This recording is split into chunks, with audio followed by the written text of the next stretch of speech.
Ya, assalamualaikum sobat sekalian, bertemu kembali dengan TMC Blog. Di vlog kali ini kita akan bicara ya mengenai apa yang terjadi di MotoGP pasca sprint race MotoGP Australia di sirkuit Phillip Islands. Nah, jika kita ngomongin masalah race weekend MotoGP di Australia 2025 ini, seperti kita ketahui memang ada cukup banyak pembalap yang absen. Ya, Maverick Vinales yang digantikan oleh Paul Espargaro. Terus habis itu ada Marc Marquez yang pastinya yang setelah cedera, setelah clash dengan Marco Bezzecchi di balapan di Indonesia di Mandalika, Marc Marquez harus rela dia nggak ikutan balapan super cepat yang namanya di Phillip Island. Lalu ada juga Jorge Martin. Nah, teman-teman sekalian, seperti juga balapan di Mandalika, yang menariknya adalah semenjak hari pertama, semenjak sesi pertama latihan dari MotoGP Race Weekend MotoGP di Australia ini, Aprilia RSGP bagi lagi menunjukkan ketajiannya. Benar-benar kencang teman-teman sekalian, khususnya Marco Bezzecchi. Nah, hasil balapan sprint race secara kita ketahui adalah dimenangkan oleh Marco Bezzecchi ya, yang pada sesi kualifikasi kedua itu dia start dari posisi grid 2. Setelah sebelumnya ya di sesi kualifikasi kedua tersebut itu Fabio Quartararo itu berhasil meraih pole position sekaligus memperbaiki lap time. Artinya hadir rekor lap time baru di sirkuit Phillip Island ini oleh seorang Fabio Quartararo di atas Yamaha YZR M1 4 silinder segaris.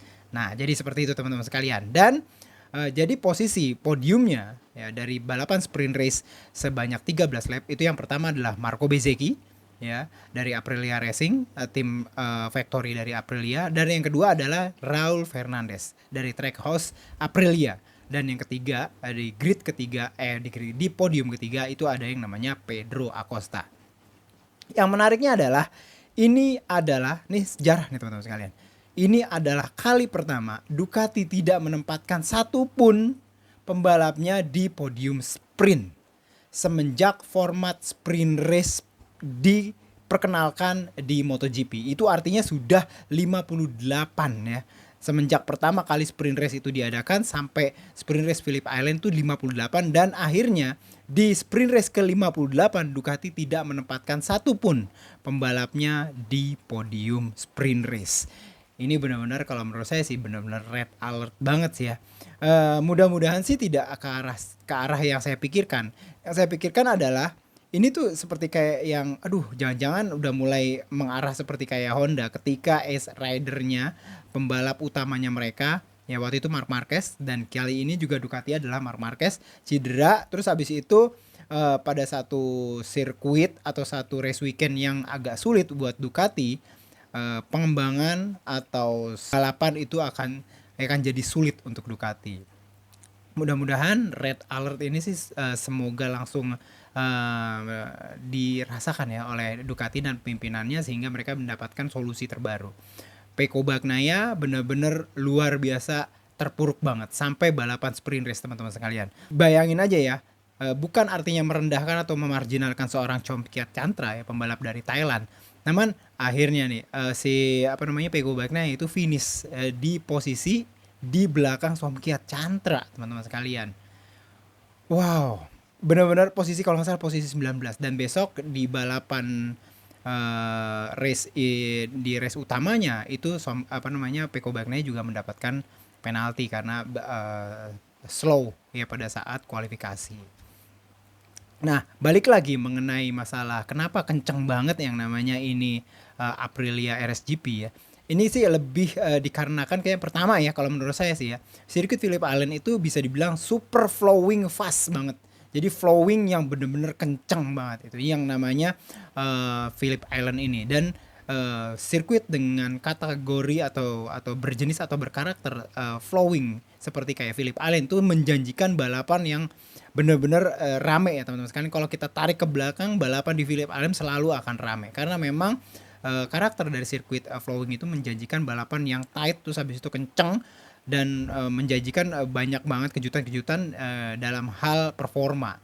Dan untuk Aprilia RSGP sendiri itu memang semenjak awal itu didesain sebagai sebuah motor dengan platform mesin V4 yang memiliki karakter itu kenceng banget di sirkuit flowing dengan dimanjakan dengan beberapa tikungan-tikungan cepat atau speed corner. Seperti kita ketahui semenjak awal RSGP itu diciptakan ya, Aprilia tuh sudah menghadirkan yang namanya ground effect fairing, di mana front ground effect fairing itu semenjak mereka tuh eranya masih Alex Espargaro dan juga Vinales itu kenceng banget teman-teman sekalian, karena keberadaan dari ground effect fairing itu bisa menghadirkan downforce ketika motor itu miring.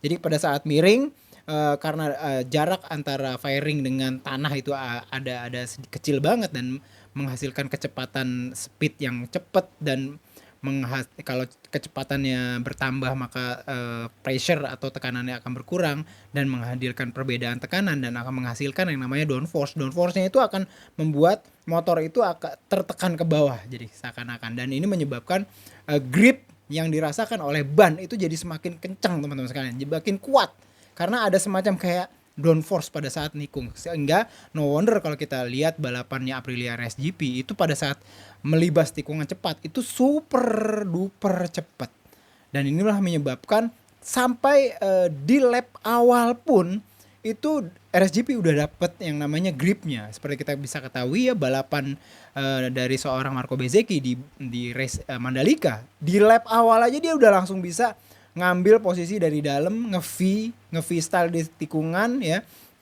Bagaimana cara dia nge-rounded tikungan jadi kayak ya square, jadi lebih ke square, melakukan V dan dia masuknya lewat dalam. Sementara kalau kita lihat waktu itu Marc Marquez pun harus di lap awal tuh harus ngeronnya tuh agak lebar-lebar kayak gitu. Tapi kalau Aprilia enggak. Dan sebenarnya di Phillip Island itu sempat kejadian ketika Lorenzo Savadori itu hampir nabrak siapa gitu ya di depannya, karena memang posisinya itu di dalam teman-teman sekalian. Tapi sekarang itu persis mirip seperti kayak Mandalika, cuman dia ngerem mendadak sehingga dia tuh stopi terus habis itu malah jatuh. Yang namanya Lorenzo Savadori itu di atas Aprilia RSGP. Terus habis itu Marco Bezzecchi itu akan balapan di race weekend ini, di balapan utama, di balapan Grand Prix MotoGP Australia itu mendapatkan walaupun dia tetap dia start di posisi 2, dia akan mendapatkan long lap penalty itu 2 kali teman-teman sekalian. Aprilia itu sempat bilang bahwa untuk 2 kali long lap penalty itu cost him, jadi ini tuh harga yang mesti dibayar adalah 5 detik gitu ya. Aprilia memperkirakan untuk double long lap penalty itu maka si Marco Bezzecchi akan kehilangan 5 detik teman-teman sekalian. Dan kalau melihat dari pace-nya Marco Bezzecchi, sepertinya 5 detik ini bisa dibayar. Itu di luar dia harus ngeladenin pembalap-pembalap yang kalau misalkan dia udah turun, dia harus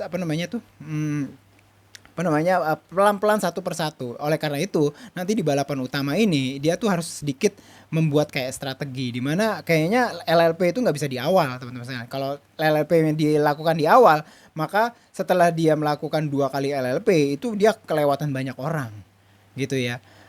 Terus habis itu dia kalau kelewatan banyak orang dia harus satu persatu, dan ini membutuhkan waktu gitu ya. Sementara kalau mau cepet banget memang seorang Marco Bezzecchi dan Aprilia RSGP itu harus sendirian gitu. Terus caranya adalah ya, tetap harus lihat-lihat window pada saat atau jendela pada saat mau melakukan double LLP ini di lap keberapa dan dimaksimalkan itu teman-teman sekalian. Bagaimana caranya pokoknya. Nah, jadi seperti itu. Namun kalau dibilang dengan double LLP apakah Marco Bezzecchi akan bisa menang? Kemungkinannya sih menurut saya sih masih cukup ada ya, karena balapan di Phillip Island itu biasanya 26-27 lap, itu panjang banget. Terus abis itu dengan kecepatan pace yang dimiliki oleh seorang Marco Bezzecchi, sepertinya dia masih peluang gitu ya. Minimal kalau nggak menang dia masih tetap bisa podium. Kenapa ini penting? Karena ini masih merupakan satu asa ya untuk bisa membuat Marco Bezzecchi itu finish di akhir musim 2025 itu di posisi yang terbaiknya, yaitu di posisi runner up, karena posisi juara dunia kan udah disegel ya oleh Marc Marquez. Nah, sementara di menjelang balapan di hari Minggu ya, balapan utama di Phillip Island itu yang namanya Alex Marquez itu sudah memimpin 92 poin ke Pecco Bagnaia dan juga 100 poin ke Marco Bezzecchi.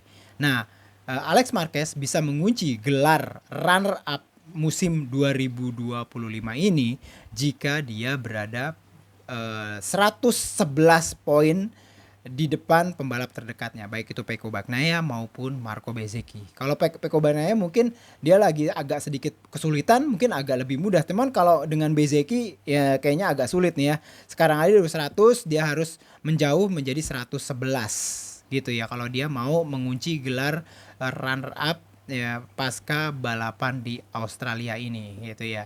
Dan juga beberapa catatan lain yaitu Yamaha teman-teman sekalian di sini juga cepat ya, kita bisa lihat ya Fabio Quartararo itu meraih pole position walaupun di balapan dia tetap harus ke belakang lagi ya.